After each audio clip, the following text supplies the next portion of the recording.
봄을 대표하는 꽃으로 주로 개나리와 진달래를 꼽습니다.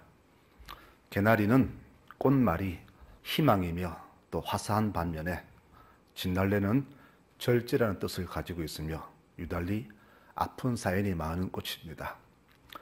진달래는 두견새가 울 때쯤 피는 꽃이라 해서 보통 두견화라고 부르는데 두견새도 그 사연이 매우 슬픈 새가 아닙니까? 그래서인지 몰라도 진달래를 보면은 가슴 깊이 묻혀있던 아픔이 조금씩 밀려오는 느낌을 받습니다. 봄은 희망을 주기도 하지만은 대신 깊은 아픔까지도 함께 주는 계절 같습니다. 오늘 말씀은 김소울의 진달래꽃이라는 시 한 편을 들으면서 시작하고자 합니다. 나보기가 역겨워 가실 때에는 말없이 고이 보내 드리오리다. 영변의 약산 진달래꽃 알은 따다 가실 길에 고이 뿌리오리다. 가시는 걸은 걸음 놓인 그 꽃을 사뿐히 들여밟고 가시옵소서. 나 보기가 역겨워 가실 때에는 죽어도 아니 눈물 흘리오리다. 이번 고난주간에 딱 어울리는 시 같습니다.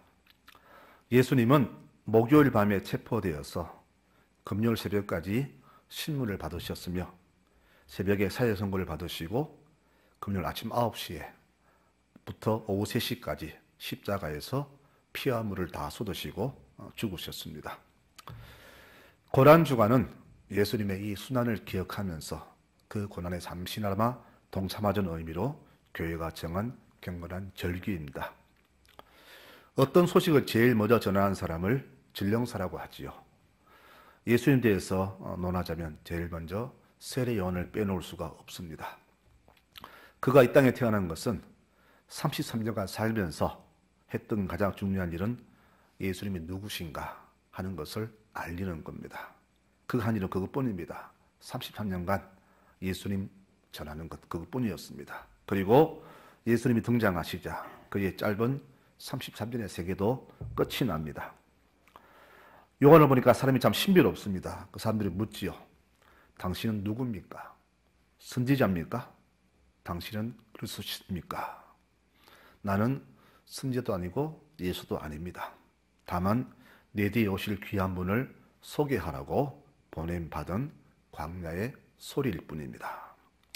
광야의 소리는 나는 아무것도 아니라는 걸 말이죠. 계곡에서 괌 질러봐야 사라지고 마는 것처럼 나는 아무것도 아니라는 그런 말입니다.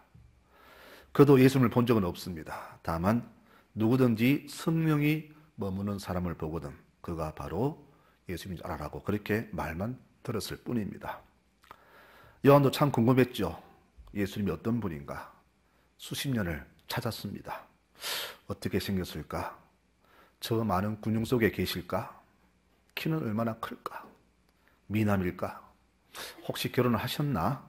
아마 많이 궁금했을 겁니다. 그러던 어느 날 성령이 머무시는 한 사람을 만나게 됩니다. 그러자 자기도 모르게 탄성을 지르죠. 봐라, 저분이 세상 죄를 지고 가는 하나님의 어린 양이시다.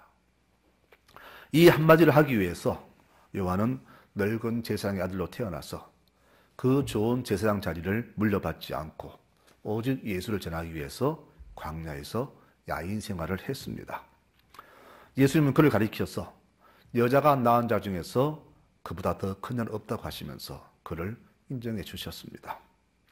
저는 우리 모든 송라질 교우들이 요한처럼 이렇게 주님께 인정을 받았으면 참 좋겠습니다. 참 괜찮은 교인들이다. 그분이 어딜 가시든지 다른 교회에 전하기를 송라제일교회만 같아라. 이러시면 더 이상 바랄 것이 없을 것 같습니다. 우리 성도님들 요한처럼 정말로 주께서 기뻐하시는 그런 모습으로 살아가시기를 축원합니다. 그런 교우들이 되시기를 축원합니다. 그러면 오늘 요한이 말했죠. 하나님의 어린 양 그랬는데 그럼 이 어린 양은 어디서 이 말이 생겨났는가? 지금부터 3,500년 전으로 거슬러 올라갑니다. 430년간 애굽에서 노예 생활을 하던 이스라엘 백성에게 하나님은 해방을 약속하셨습니다. 그리고 출애굽 하루 전날 애굽에는 10번째 재앙인 장자 죽음의 재앙이 내려지기 전에 백성들에게 명을 내리죠. 오늘 저녁에 1년 된 어린 양을 잡아서 그 피를 집 문설주에 발라라. 그 피를 바른 집은 죽음의 사자가 그냥 넘어갈 것이요 바르지 않은 집은 장자가 죽을 것이다. 이렇게 예언하십니다. 이때 재앙을 면하기 위해서 우리 대신 죽은 양이 바로 어린 양이었습니다. 이후로 나 대신 죄를 뒤집어 쓰고 죽어야 할 대상을 가리켜서 우리는 속죄양이라 그렇게 부르죠. 오늘은 요한이 증언한 하나님의 어린 양은 누구이며 그분은 무슨 일을 하셨고 또 어떻게 죽었는가에 대해서 잠시 말씀을 나누고자 합니다. 먼저 어린 양은 누구냐? 바로 하나님의 아들이신 예수님이 어린 양입니다. 이사야서 9장 6절에 말씀합니다. 한 아기가 우리에게 낳고 한 아들을 우리에게 주신 바 되었는데 그의 어깨에는 정사를 메었고 그 이름은 기묘자라 모사라 전능하신 하나님이라 영존하시는 아버지라 평강의 왕이라 할 것이라. 즉 예수님을 이렇게 표현했습니다. 마태복음 1장 20절에서 마리아야 네가 임신한 사람은 성령으로 임신되었다. 아들을 낳을 것이니 그 이름을 예수라 하라. 이는 그가 자기 백성을 저희 죄에서 구원할 자이시다. 이렇게 하나님의 음성을 듣습니다. 이처럼 하나님의 어린 양은 하나님의 하나뿐인 외아들 예수님이십니다. 하나님은 자기 아들을 죽였으라도 우리 인류를 구원하시려고 이렇게 어린 양을 준비하셨습니다. 바로 그 어린 양이 예수 그리스도이십니다. 그럼 그분은 왜 오셨나? 이유가 있습니다. 그분은 딱 한 가지입니다. 이 땅에 죽으려고 오셨습니다. 이사야 53장 5절에 말합니다. 그가 찔림은 우리의 허물 때문이고 그가 상함은 우리의 죄악 때문이라. 그분이 징계를 받음으로 우리는 평화를 누리고 그분이 채찍에 맞음으로 우리는 나음을 받았도다. 우리는 다 양 같아서 잘못 행하여 각기 제 길로 갔거늘 여호와께서는 우리 모두의 죄악을 그에게 담당시키셨다. 예수님은 자신이 왜 왔는지 직접 그 목적을 밝히십니다. 내가 온 것은 섬김 받으러 온 것이 아니라 섬기려 하고 내 목숨을 많은 사람의 대속물로 주려고 왔다라고 오신 목적을 분명히 밝혔습니다. 이 땅에 태어난 생명마다 얼마나 축복을 받습니까? 요즘 아이 태어나면은 참 축복받잖아요. 그만큼 귀한 존재가 없습니다. 이렇게 모두가 축복 속에 태어나는데 예수님은 오히려 죽음을 안고 태어나셨습니다. 이 땅에 살려고 오신 것이 아니라 죽으려고 오셨다는 말입니다. 내가 죽지 않으면은 이 인류가 영원히 멸망을 당하기 때문에 이들을 구하시기 위해서 친히 죽으러 이 땅에 오신 것입니다. 그러면 그 예수님은 어떻게 죽으셨나요? 잘 알듯이 그분은 십자가에서 죽으셨습니다. 이사야 53장에 말씀합니다. 그가 곤욕을 당하여 괴로울 때도 그 입을 열지 아니하였다. 마치 도수장으로 끌려가는 어린 양과 틀 깎는 차 앞에서 잠잠한 양같이 그는 입을 열지 아니하였다라고 말합니다. 그분은 죽음 앞에서 자기 죄가 없다고 변명하지 않았습니다. 나는 죄가 없다. 내가 죽을 이유가 없다. 이 모든 죄는 저 인간들이 지은 죄다라고 우리에게 증거하지 않았습니다. 다만 그분은 침묵으로서 우리의 모든 죄를 다 당신이 감당하셨습니다. 사도 바울은 예수님이 십자가 죽으신 것을 친히 증언합니다. 그는 사람으로 이 땅에 나타나셔서 자기를 낮추시고 죽기까지 복종하시다가 곧 십자가에서 죽으셨다라고 예수님 십자가 죽음을 이렇게 증언합니다. 골고다 언덕에 세 개의 십자가가 동시에 섰습니다. 가운데 십자가에는 예수님이 달리셨고 그 좌우편에는 사형 선고를 받아 마땅한 흉악범 2명이 달렸습니다. 십자가는 그냥 사형 도구가 아니라 흉악범에 대한 그런 사형 도구입니다. 그러니까 가장 악한 자에 대한 형벌이 바로 십자가입니다. 그런데 그 십자가에 아무 죄가 없는 예수님이 대신 흉악범으로 달리신 것이죠. 이사야 선지자는 성령의 감동으로 무려 700년 전에 예수님의 무죄를 이렇게 선언합니다. 53장 9절에 그는 간포를 행하지 아니하였고 그 입에는 거짓이 없었다. 바로 예수 무죄라는 것을 미리 선포했습니다.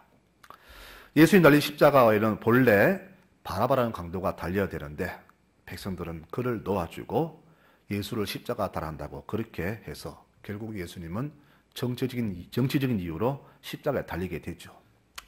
어떻게 보면 바라바는 참으로 운이 좋은 사람입니다. 죽기 전에 바로 대신 자기는 살아난 것이잖아요. 여러분, 그런데 그 예수님 십자가에는 흉악법인 바라바 같은 내가 달려야 되는데 나 대신 주님이 달렸다는 사실을 절대 잊어서는 안 될 것입니다.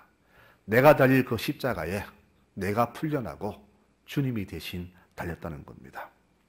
이렇게 하나님의 인류 구원 계획은 어느 날 갑자기 된 것이 아니라 천지 만물 창조 전에 벌써 세워졌습니다. 에베소서 1장 4절에 우리를 그리스도와 함께 살게 하시려고 천지 창조 이전에 이미 우리를 뽑아주시고 당신의 사랑으로 우리를 거룩하고 흠없는 자가 되게 하셔서 당신 앞에 설 수 있게 하셨다. 하나님은 예수님을 통하여 우리를 당신의 자녀로 삼으시기로 미리 정하셨다. 이것은 하나님이 뜻하셨고 매우 기뻐하시는 일이었다라고 정언합니다. 이 계획을 이루시려고 예수님은 친히 이 땅에 오신 것입니다. 그리고 우리 모든 죄를 다 짊어지시고 그분은 죽으셨습니다.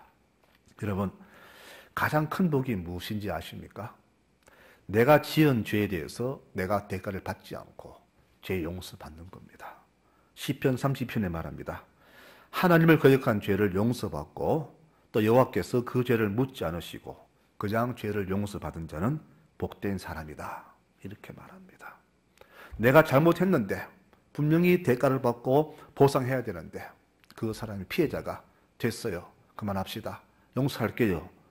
했을 때 그보다 더 큰 행운과 복은 없잖아요. 성경은 말합니다. 죄의 대가는 사망이라 했습니다. 그런데 내가 사망을 받지 않고 그냥 용서를 받았으니 이보다 더 큰 복은 없다고 봅니다. 내가 갚지 못할 1만 달란트의 빚을 주님께서 그냥 다 탕감해 주신 것입니다. 이 모든 것은 바로 나 대신 죽으신 예수님의 희생 때문임을 우리는 절대 잊지 말아야 할 것입니다. 하지만 나를 살리려고 주님이 당하신 고난은 엄청났습니다. 그분도 사람이잖아요. 죽음 앞에서 살려달라고 아버지께 간절히 빌었습니다. 아버지여, 할 수 있으면 이 잔을 내게서 옮겨주소서. 얼마나 공포에 떨었던지 흘린 땀방울이 핏방울 되었다 그랬습니다. 그만큼 예수님도 십자가 고난을 피하려고 하셨습니다. 하지만 십자가를 지는 것이 아버지의 뜻이었기 때문에 기꺼이 그분은 자기 자신을 내려놓고 주의 뜻에 복종하면서 십자가를 지셨습니다. 우리 기독교를 상징하는 십자가는 절대 아름다운 것이 아닙니다. 어떤 교인들은 십자가 목걸이 달고 다니는데 물론 좋죠. 그렇지만 그 십자가는 절대 아름다운 것이 아닙니다. 공포와 고난과 죽음을 상징합니다. 통나무 2개를 서로 엮어서 3m 높이에 세워놓고 죄인을 매달아서 하루 종일 지인을 다 뺏어 죽이는 잔인한 사형 도구가 바로 십자가입니다. 이스라엘 사람들에게 이 십자가형은 씻을 수 없는 가문의 수치요, 다시는 생각하기 싫은 부끄러운 것입니다. 어느 집에 누군가가 십자가형을 당했다면 그 집은 그 말에서 살지 못할 정도로 십자가는 모두에게 혐오의 대상이고 그 어떤 말로도 변명하지 못할 그런 수치스러운 것이기 때문에 그들은 십자가를 굉장히 싫어합니다. 지금도 이스라엘 가면은요, 교차로에 사거리가 없습니다. 그만큼 십자가를 그들은 싫어한다는 얘기죠. 그만큼 그들은 십자가에 대해서 혐오와 공포를 아직도 가지고 있습니다. 그런데 이 십자가가 우리를 멸망해서 영생으로 구원한 하나님의 은혜가 안 되었습니까? 당시 유대인들은 이 십자가를 매우 부끄럽게 여겼지만은 하나님을 깨달은 사도 바울은 이 십자가를 매우 자랑스럽게 여겼습니다. 이렇게 고백합니다. 십자가의 도가 멸망하는 자들에게는 미련한 것이요 구원을 받은 우리에게는 하나님의 능력이라. 유대인은 표적을 구하고 헬라인은 지혜를 찾으나 우리는 십자가에 못 박힌 그리스도를 전하니 유대인에게는 꺼리는 것이요 이방인에게는 미련한 것이로되 오직 부르심을 받은 자들에게는 유대인이나 헬라인이나 그리스도는 하나님의 능력이요 하나님의 지혜가 된다라고 고백했어요. 그러면서 나는 예수 그리스도와 그가 십자가에 못 박힌 것 외에는 아무것도 알지 않기로 작정했다. 내게는 우리 주 예수 그리스도의 십자가가 외에 결코 자랑할 게 없다라고 그는 분명히 선포를 했습니다. 우리 믿는 자들에게도 다 십자가가 있습니다. 누가복음 9장 23절에 누구든지 나를 따르는 자는 자기를 버리고 매일매일 자기 십자가를 지고 나를 따라야 한다. 자기 목숨을 살리는 자는 잃을 것이고 나를 위해서 자기 목숨을 잃는 사람은 살 것이다 라고 말씀하셨어요. 그럼 십자가가 무엇인가? 나는 어떤 십자가인가? 바로 내가 가지고 있는 십자가는 예수님 때문에, 내가 신앙이기 때문에 내가 감당해야 할 고난을 내가 가진 십자가라고 말합니다. 우리 십자가는 우리는 십자가를 싫어하지만 십자가보다 더 큰 축복은 없다고 봅니다. 이 땅에 교회도 많고 교인도 많지만은 이 자기 십자가를 축복으로 알고 그 길을 걷는 교회는 그리 많지 않습니다. 모두가 될수록 편하게 예수를 믿으려고 합니다. 그러니 십자가로 주어진 축복이 우리 삶에 오지를 않는 겁니다. 우리가 그냥 받는 축복보다 십자가 때 받는 축복이 얼마나 큰지 아십니까? 여러분, 그래서 주님께서는 십자가를 지고 나를 따르라고 했습니다. 즉 예수 때문에, 신앙 때문에 받는 고난을 두려워하지 말고 피하지 말고 기꺼이 받아들이라는 겁니다. 의를 위해 핍박받는 자는 복이 있다 하셨지 않습니까? 이런 복을 받으란 이야기입니다. 그 복이 바로 십자가 복입니다. 우리가 받은 참 아픔이 많잖아요. 믿지 않는 남편의 그 박해, 엄마의 교회 생활이 역겹다고 교회를 떠나버린 자녀들 참 많잖아요. 왜 엄마는 꼭 그렇게 예수 믿어야 돼? 우리보다 하나님이 더 좋아하면서 예수를 버린 자녀들 참 많습니다. 또 예수 믿기 때문에 모든 일에 손해봐야 되고 또 참아야 하는 일들, 아무 잘못 없이 참으로 참아야 하는 그런 일들 얼마나 많습니까? 이 모든 것들 다 우리가 지고 갈 십자가입니다. 내 잘못으로 참는 것은 십자가가 아닙니다. 오로지 믿음 때문에 내가 자천타천으로 감당해야 할 일이 바로 십자가입니다. 이 십자가가 얼마나 힘든지 주를 떠나는 자들이 너무나 많습니다. 어떤 사람이 이렇게 불평했어요. 내 십자가는 남들보다 더 무겁다. 왜 남들은 가벼운데 나만 이렇게 무거운가? 늘 불평이었습니다. 그러다가 어느 날 꿈에 십자가에 가다가 십자가를 많이 보았습니다. 그러니까 수많은 십자가를 보고 있는데 음성이 들려오죠. 그 중에서 네가 지고 싶은 것을 골라라 했더니 이 사람이 자기가 내려놓고 제일 좋은 십자가를 골랐습니다. 작고 빛이 나고 화려한 보석으로 장식된 십자가를 졌습니다. 그런데 그 속을 들여다보니까 그 속에도 아픔이 많은 것이 보였습니다. 세상에서 화려하고 잘 살고 권력 있는 사람에게도 우리가 알지 못하는 아픔이 많다는 것을 그때 보게 된 겁니다. 다른 것을 찾았습니다. 이번에는 꽃으로 잘 장식된 것을 골랐는데 그것을 지자마자 장미 가시가 자기를 찔러대기 시작하는데 견딜 수가 없습니다. 우리 보기에 아름다워 보이고 좋아 보이는 인생에도 내가 몰랐던 각종 인생의 한숨과 질구가 가득 있음을 그때 보게 된 겁니다. 그리고 다른 것을 골랐는데 고르고 보니까 내가 내려놓았던 자기의 십자가를 다시 지게 됩니다. 주님 말씀하시죠. 그것은 네가 버린 것이 아니냐. 예, 맞습니다. 그런데 아무리 봐도 내게 가장 가벼운 것 같습니다. 라고 하면서 꿈을 깼다는 이야기가 있습니다. 남을 보면 다 행복해 보이고 풍성해 보이고 걱정 없어 보이죠. 내 인생만 유달리 힘들어 보입니다. 왜 나만 이렇게 찌질이 힘든가? 왜 나만 이렇게 인생이 아플까? 하지만 그 누구도 그냥 행복하고 들고 인생은 아무도 없습니다. 모두에게 다 고난은 있습니다. 그래서 십자가를 고난이라고 하는 것이 아니겠습니까? 신앙생활은 내 십자가를 쥐고 주님이 가신 그 길을 끝까지 걸어가는 행로를 십자가 신앙이라 합니다. 무겁다고 내려놓거나 던져버리면 그 순간은 좋을지 모르지만 절대 구원은 없습니다. 여러분, 십자가 없이 절대 구원은 없다는 사실을 꼭 기억하셔야 됩니다. 내 십자가를 내가 지고 이 길의 끝에 서 계신 주 앞에서 이것을 내려놓을 때 그때서야 우리의 구원은 완성이 된다는 사실을 절대 잊지 마시기 바랍니다. 그래서 이 신앙생활은 눈물 없이 갈 수 없는 길이요 오직 인내로만 갈 수 있는 길이 바로 신앙생활이 되는 겁니다. 말씀 맺고자 합니다. 우리는 이때쯤 되면 이래 말하죠. 주의 고난에 동참하자 이렇게 말하는데 절대 그렇지 못합니다. 주님께서는 우리가 이 고난 당하는 것을 절대 바라지 않으십니다. 왜 그럴까요? 그분이 지신 십자가 고난은 너무나 힘이 들기 때문에 당신 한 사람의 그 고통으로 끝냈으면 하는 것이 그분의 마음입니다. 부모들이 왜 힘들게 죽으라고 일해서 많은 것을 모아놓습니까? 내 자식만큼은 내처럼 고생하지 말라고 그렇게 힘들게 수고하고 애썼잖아요. 그것이 바로 부모 마음이듯이 우리 주님 마음도 바로 그렇습니다. 우리에게 주님처럼 그런 고난을 받는 것을 원치 않으십니다. 또 우리는 그런 고난을 받을 수도 없고 감당할 수도 없습니다. 그래서 우리에게 원하는 것이 있습니다. 그게 뭘까? 바로 우리에게도 내게 주어진 십자가를 내게 달게 지라고 말씀하는 겁니다. 그러면 우리는 어떻게 해야 될까요? 오늘 사도 바울의 마지막 고백을 이렇게 읽어드리면서 이것을 우리 모두의 십자가 삶으로 지고 나갔으면 좋겠습니다.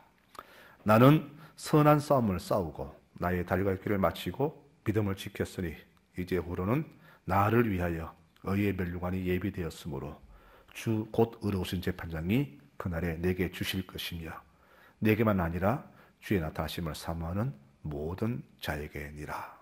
이 말씀이 바로 우리가 지할 십자가 길이라고 보아집니다. 여러분, 내가 주의 고난 동참하는 길은 끝까지 달려가는 겁니다. 앞이 보이지 않아도 달려가는 겁니다. 내게 아무 소리 없어도 달려가는 겁니다. 오직 믿음으로 앞만 보고 달려가는 겁니다. 안개가 끼고 도랑이 있고 산이 막아도 그 길을 끝까지 걸어가는 겁니다. 그것이 바로 주의 고난에 동참하는 길이요. 바로 이것이 내가 믿음에 승리하는 비결이 되는 것입니다. 그날에 내게 주실 그 멸류관을 생각하면서 이 땅에서 끝까지 믿음의 삶을 멈추지 않는 것이 우리들이 해야 할 일이라고 말씀하십니다.